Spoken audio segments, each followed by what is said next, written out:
बच्चों आज का जो हम लोगों का टॉपिक है बहुत इंटरेस्टेड और सिंपल टॉपिक है, जबकि इसके बिल्कुल अपोजिट साइड में बच्चे चले जाते हैं।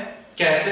बच्चे सोचते हैं कि यार ये तो टॉपिक बहुत अजीब सा ही है, ग्राफ, फिजिक्स में ग्राफ। बच्चों को समझ में नहीं आता ग्राफ क्या सीन है, और उनको इंटरेस्टेड तो लगने का मतलब ही नहीं बैठता। ग्राफ भाई ग्राफ, जबकि सच्चाई क्या है मैंने बताया, बहुत ही सिंपल और इंटरेस्टेड टॉपिक है। देखते हैं कैसे। किस किस का ग्राफ है? इलेक्ट्रिक फील्ड और पोटेंशियल का। डोंट वरी बच्चों, एक एक बच्चे को बाय गॉड इतना अच्छे से ग्राफ आने वाले हैं आप लोगों को, आप लोग यकीन भी नहीं मानोगे कि कैसे आप लोगों से इतने इजीली आ गए। इलेक्ट्रिक फील्ड और पोटेंशियल का ग्राफ बनाना है, बहुत सिंपल टास्क है। फर्स्टली हमें जिसके ग्राफ बनाने होते हैं, देखो मैं आप लोगों को स्टेप बाय स्टेप बताऊंगा कैसे, फिर रटने की जरूरत ही नहीं है। इलेक्ट्रिक फील्ड अगर आप बनाना है तो फर्स्टली क्या है, E की वैल्यू बताओ, फॉर्मूला बताओ। 1/4πε0 Q/r²। ये आप लोगों को पता है, बहुत बढ़िया बात है। पोटेंशियल का फॉर्मूला बताओ, 1/4πε0 Q/r। अरे यार ये तो फॉर्मूले पता ही है, फिर जीनियस तो हो ही आप लोग। फिर ग्राफ में कंफ्यूज क्यों हो गए बच्चों? If we know what is the formula, then we know that how to we draw this graph. देखो बच्चों, पहली चीज, अगर मैं यहां पे अच्छा कुछ एज्यूम कर लेता हूं ताकि आप लोग ग्राफ इजीली बना पाओ। Let Q equal to 1/9 nano coulomb. इस पे एज्यूम इसलिए किया, अभी आप लोग समझ जाओगे। नैनो का मतलब 10⁻⁹। अब देखो क्यों एज्यूम किया। अब यहां से बच्चों 1/4πε0 की वैल्यू 9 × 10⁻⁹ और Q की वैल्यू 1/9 × 10⁻⁹, तो ये कैंसिल आउट हो जाएगा। कैसे, वो भी देखते कैसे कैंसिल आउट हो जाएगा। देखो अब यहां पे अगर मैं E की वैल्यू निकालूं तो कितनी निकलेगी? 1/4πε0। 1/4πε0 की वैल्यू कितनी होती है? डायरेक्ट लिख लो ना, 9 × 10⁻⁹। और Q की वैल्यू कितनी है? 1/9 × 10⁻⁹ होल अपॉन r²। क्या ये 10⁻9 से -9 कैंसिल आउट? क्या ये 9 से 9 कैंसिल आउट? तो यहां से 1/r² हुआ। अबे यार हाँ ना कुछ तो बोलो, कमेंट सेक्शन में लिख दो। तो E की वैल्यू 1/r² हो गई। देखा कितना सिंपल हो गया। सेम ऐसे V 9 × 10⁻⁹, यही तो होती है वैल्यू 1/4πε0 की, और चार्ज की वैल्यू 1/9 × 10⁻⁹, और यहाँ पे 1/r, 1/r² है ना इसमें, यहाँ पे 1/q/r हो गया। r ही तो है, फिर ये कैंसिल आउट पूरा का पूरा इससे, 9 से 9 कैंसिल आउट, 10⁻9 से 10⁻⁹, यहाँ पे 1/r। इस वजह से किया मैंने। चार्ज आप लोग कंफ्यूज थे ना कि चार्ज क्यों 1/9 × 10⁻⁹ बना, इसको आप लोगों को करने की जरूरत नहीं है। आप लोग डायरेक्ट लिख सकते हो। डायरेक्ट क्या लिख सकते हो? सिंस मैं आप लोग यहां पे करके दिखाता हूं।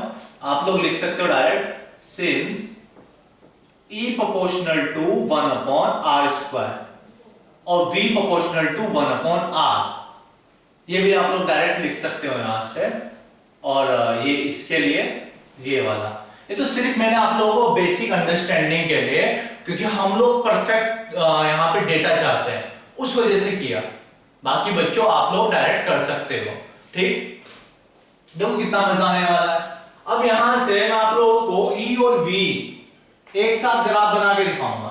E और V एक साथ ग्राफ बना के दिखाऊंगा। बस आप लोग कमेंट सेक्शन में मुझे बताते रहना E एंड V कि कुछ कंफ्यूजन तो नहीं है। अगर बच्चों इस लाइन को मैं, जो ये लाइन है, ये मैं मान लेता हूं 10 वैल्यू।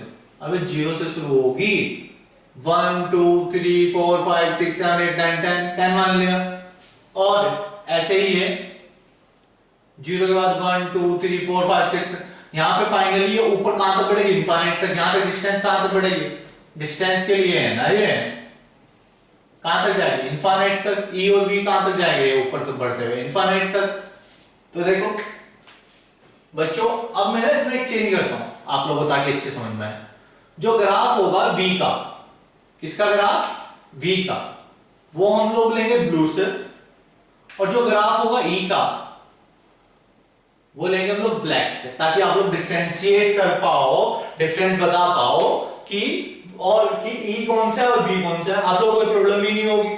यूज मल्टीपेन भाई, कब तक ये आदत सिर्फ गर्ल्स की रहेगी, बॉयज को भी करना पड़ेगा अगर मार्क्स चाहिए तो, नहीं तो करते रह जाओगे कि वो लड़की है इसलिए मल्टीपेन यूज कर रही है।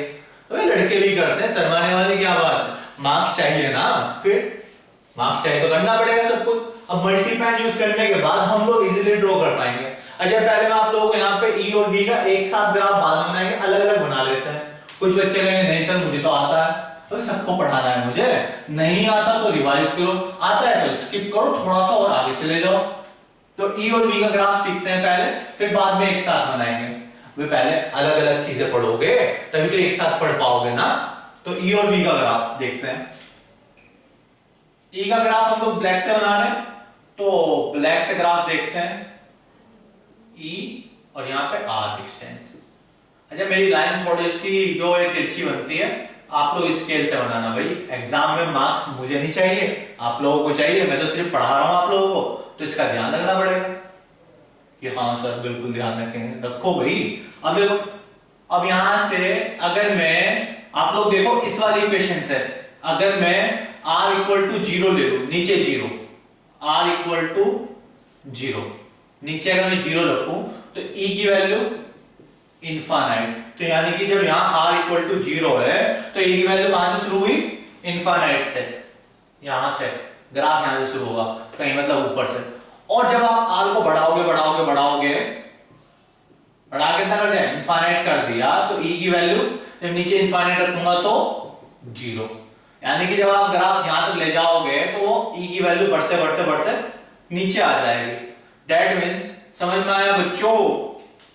देखो r इक्वल टू ये 0 पॉइंट है, यहां पे e की वैल्यू इतनी, और जब आपने यहां से ग्राफ शुरू हुआ इस तरीके से, और जब आपने डिस्टेंस बढ़ाई ये यहां से 0 से 1 2 3 और सो ऑन, तो e की वैल्यू ये घटते घटते घटते नीचे आ गई। मतलब ग्राफ कुछ इस तरीके से बनेगा, जो डॉटेड लाइन है इसको मैं डार्क कर देता हूं, कुछ इस तरीके से। क्या लिखा, दोबारा बनाऊं समझाने के लिए, कैसा बना ग्राफ, इस तरीके से आया ना। बहुत सिंपल है ग्राफ बनाने, हमें समझ में आ गया कि सर आपकी एक ट्रिक समझ में आ गई, इसके बाद अब दुनिया का कोई सा भी ग्राफ बना सकते हैं। ट्रिक ये समझ में आई कि सर एक बार डिस्टेंस को जो एक्स एक्सिस पे उसको 0 ले लो, एक बार डिस्टेंस को इनफाइनाइट ले लो, उसके बाद जो e की वैल्यू आई वो रिप्रेजेंट कर दो। 0 डिस्टेंस पे e की वैल्यू इनफाइनाइट आ रही थी बहुत ऊपर से, इसलिए ऊपर तक बढ़ा दिया। और सर जब r इक्वल टू इनफाइनाइट करा, यहाँ पे e की वैल्यू 0 आ रही है, 0 के आसपास, ये देख लो आ गया ना। बहुत स्मार्ट बच्चे हो भाई, आप लोगों से सब कुछ आता है। अब v के लिए देखते हैं, क्या v के लिए लोग थोड़ा साइड में देख लेते हैं। r equal to 0, r equal to 0 पे जब यहाँ पे मैं 0 पुट करूंगा, v की वैल्यू फिर से सेम इनफाइनाइट, और r equal to infinite put करूंगा तो v की वैल्यू फिर से 0। तो ग्राफ कैसा हो जाएगा इसका कि सर ये तो ग्राफ जाना पहचाना लग रहा है। अबे जाना पहचाना क्या लग रहा है, इलेक्ट्रिक फील्ड जैसा ही तो है। ये देखो ये ग्राफ बन गया हमारा, ये क्या है हमारा v, और ये क्या है हमारी r डिस्टेंस, फिर वही सेम ग्राफ आ रहा है ना।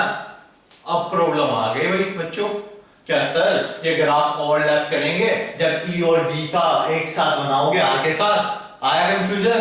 देखो मतलब हम लोगों ने 0 से स्टार्ट किया, और इस टॉपिक को हम लोग इतने कॉन्सेप्चुअली देख रहे हैं कि इन फ्यूचर कभी भी कोई भी किसी भी तरीके की प्रॉब्लम नहीं आने वाली।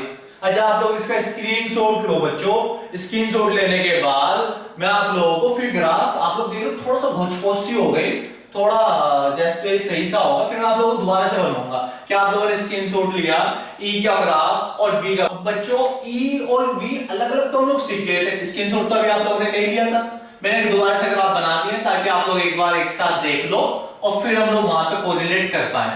E प्रोपोर्शनल टू 1/r², भाई q भी कांस्टेंट था, 1/4πε0 भी कांस्टेंट थे, पर मैंने आप लोगों को उसकी वैल्यू लेके सिखा दिया था कि अगर हम लोग को प्रोपोर्शनल टू नहीं करना चाह रहे तो q की वैल्यू 1/9 into 10⁻⁻9 ले लो तो कैंसिल आउट हो जाएगी। क्लियर? वो सिर्फ समझाने के लिए था। जनरली हम लोगों को कोई फर्क नहीं पड़ेगा, क्यू कांस्टेंट 1/4 कांस्टेंट, तो मैटर क्या करता है, distance, E proportional to 1/r², V proportional to 1/r। बच्चों अगर वीडियो में थोड़ी सी प्रॉब्लम है तो कमेंट सेक्शन में मुझे बताओ, और आप लोग इस वीडियो को दोबारा से स्टार्ट करो, दोबारा से देखो, समझो क्या क्या मैंने बताया। बच्चों जितनी बार रिवाइज होगा आप लोगों को उतना ही फायदा होगा। मल्टीपल टाइम्स रिवीजन स्ट्रेटेजी मैं आप लोगों को इन फ्यूचर वीडियो बताऊंगा और इसको इंपोर्टेंस बताऊंगा कि कितना फायदा है। ध्यान रखना, मल्टीपल टाइम्स रिवीजन स्ट्रेटेजी बहुत फायदा करती है। अभी फिलहाल हम लोग ग्राफ पे आ जाते हैं, बाकी ये वीडियोस बाद में देखेंगे। ई और वी के लिए कंफ्यूज, बहुत ज्यादा कंफ्यूज कि सर ई भी नीचे आ रहा है, वी भी नीचे आ रहा है, क्या करें। तो अब एक चीज बताओ, अगर मैं दोनों के लिए r इक्वल टू 1 ले लूं तो इस r इक्वल टू 1 पे क्या डेटा मिलेगा मुझे। अभी जो बाकी कांस्टेंट है उनको हटाओ, तो e की वैल्यू 1/1² करने के बाद e की वैल्यू भी 1 ही मिल रही है। कांस्टेंट प्रोपोर्शनल टू है ना, इसका जो भी कांस्टेंट होगा उसे हटा दो, यहां पे कुछ भी कांस्टेंट मान लो, सब x कांस्टेंट मान लो 1 z क्या है, कोई कांस्टेंट है जो भी चार्ज की वैल्यू सॉल्व करके आएगा। या अगर आप लोग कंफ्यूजन हटाना तो ये मान के चलो 1/1² e की वैल्यू 1 आ गई, v की वैल्यू देख लो 1 रखोगे तो 1 ही आएगी। अभी q इक्वल टू लेट कर लेते हैं ना 1/9 नैनो कूलम, इसके लिए अब तो कोई कंफ्यूजन नहीं है ना। फिर e की वैल्यू 1 आ गई, v की वैल्यू 1 आ गई, r इक्वल टू 1 पे अगर मैं ये वाला पॉइंट में 1 मान लूं, इस पॉइंट को मैंने क्या मान लिया 1, तो इस पॉइंट पे ग्राफ इंटरसेक्ट करेगा, e और v की वैल्यू इंटरसेक्ट करेगी, क्योंकि r इक्वल टू 1 पे दोनों की सेम वैल्यू आ रही है, e इक्वल टू 1 और v इक्वल टू 1। ये समझ गए हम। और हमें एक चीज और पता लगी, दोनों इनफाइनाइट से स्टार्ट होते हुए 0 पे जाएंगे और एक पॉइंट पे इंटरसेक्ट करेंगे, सिर्फ एक ही पॉइंट है, वो कौन सा पॉइंट है, 1 पे, वो 1 पे तो पॉइंट है, r इक्वल टू 1 पे ये इंटरसेक्ट कर रहे हैं, यहां पे सेम वैल्यू आ रही है, उसके अलावा कभी सेम नहीं आएगी क्योंकि वहां r² है, यहां पे r है। इस वजह से ग्राफ में थोड़ा सा चेंज तो होगा बच्चों, क्योंकि 1/r² 1/r में बहुत अंतर है। अब देखो, अच्छा r इक्वल टू 2 पे देखते हैं, e की वैल्यू 1/2² मतलब 4 और e की वैल्यू आ गई 1/4 करोगे 0.25। बेसिक मैथ्स तो आता है ना, हमें क्यों मजाक कर रहे हो, फिर मेरे बस का नहीं, अगर आप लोगों से बेसिक मैथ्स नहीं आता। e की वैल्यू आप लोग निकाल लो 1/2 का स्क्वायर 4 0.25 और v निकाल लेते 1/2 यानी कि 0.5। तो यहां से क्लियर हो गया हमें कि सर जब आप ग्राफ को आगे बढ़ाओगे इंटरसेक्ट होने के बाद तो v का ग्राफ थोड़ा सा ऊपर से जाएगा। किसका ग्राफ ऊपर से जाएगा, v का। किसका ग्राफ ऊपर से जाएगा, v का, क्योंकि v की वैल्यू बढ़ के आ रही है 2 पे।